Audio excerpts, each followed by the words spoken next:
الحمدللہ رب العالمین والصلاة والسلام علی اشرف الانبیاء والمرسلین محمد وعلی آلہ وصحبہ اجمعین اما بعد. عن ابی رافع ان النبی صلی اللہ علیہ وسلم استلف من رجل بکرا فقدمت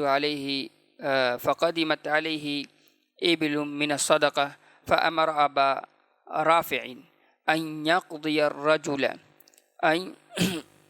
الرجل بكره فقال لا أجد إلا خيارا رباعيا فقال أعطه إياه فإن خيار الناس أحسنهم قضاء رواہ مسلم. محترم سامعین اکرام، آپ کے سامنے ایک حدیث پڑھی گئی ہے، اور یہ حدیث بھی حافظ ابن حجر رحمۃ اللہ علیہ کتاب البیوع کے اندر باب السلم، باب القرض اور باب الرہن کے اندر اس کو لے کر کے آئے ہیں. تو اس حدیث میں بنیادی طور پر قرض کے متعلق بات کی گئی ہے، اور یہ حدیث قرض کے جواز پر بھی دلالت کرتی ہے، اور قرض کو ادا کرنے میں یعنی حسن ادا کی بھی تلقین کرتی ہے. قرض کیا ہے؟ قرض کہتے ہیں دفع مال ارفاقا لمن ينتفع به ويرد بدلہ، کہ آدمی اپنے مال کو دے بطور ہمدردی اس شخص کو جو اس سے استفادہ کرے، اور پھر بعد میں اس مال کو اس کو لوٹا دے، وَيَرُدُّ بَدْلَهُ، اس کا بدلہ بھی اس کو لوٹا دے.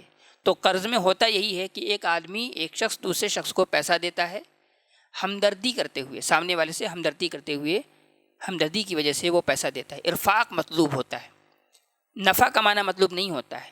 اسی لیے اللہ کے رسول نے کہا کل قرض جر نفعا فہو ربا، ہر وہ قرض جو نفع کو کھینچ کر لے کر کے آئے وہ ربا ہے. تو اس حدیث میں جو ابو رافع رضی اللہ تعالیٰ عنہ سے روایت ہے، مروی ہے، کہ اللہ کے نبی صلی اللہ علیہ وسلم نے ایک آدمی سے بکرن، ایک نر، ایک چھوٹا اونٹ قرض لیا. کریں فقدمت علیہ ابل من الصدقہ، جو صدقہ کا اونٹ اللہ کے رسول کے پاس آیا. فامر ابا رافع، تو اللہ کے رسول نے ابو رافع رضی اللہ تعالیٰ عنہ کو حکم دیا کہ ان یقضی الرجل بکرہ، کہ آدمی کو اس کا بکرا لوٹا دیں. فقال، تو ابو رافع رضی اللہ تعالیٰ عنہ فرماتے ہیں کہ لا اجد الا خیارا رباعیا، اللہ کے رسول میں تو اچھے قسم کے جو اونٹ ہے وہ مجھے دکھ رہے ہیں. فقال، تو اللہ کے رسول نے کہا اعطہ ایاہ، وہی اسے دے دو.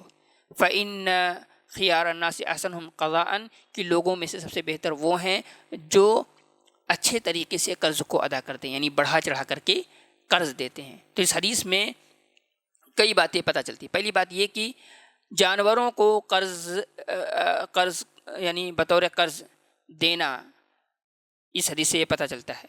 دوسری حدیث یہ کہ اگر کسی بیع و شراء میں، لین دین میں کسی کو وکیل بنایا جاتا ہے تو جتنا اس کو حکم دیا گیا ہے اتنا ہی وہ کام کرے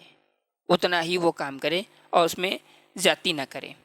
اسی طریقے سے اس حدیث میں یہ بھی پتہ چلتا ہے کہ جب آدمی قرض لوٹائے تو اضافہ کر کے بھی لوٹا سکتا ہے، اور یہ حسن القضاء میں آتا ہے، یہ ربا کے اندر نہیں آتا ہے. الا یہ کہ پہلے سے اگر طے نہیں ہے، سامنے والا مطالبہ نہیں کر رہا ہے، تو یہ حسن القضاء میں کے اندر داخل ہوتا ہے.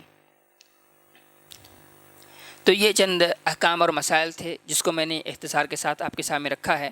اللہ تعالیٰ سے دعا رب العالمین ہماری اور آپ کی اصلاح فرمائے. آمین. وآخر دعوانا الحمدللہ رب العالمین.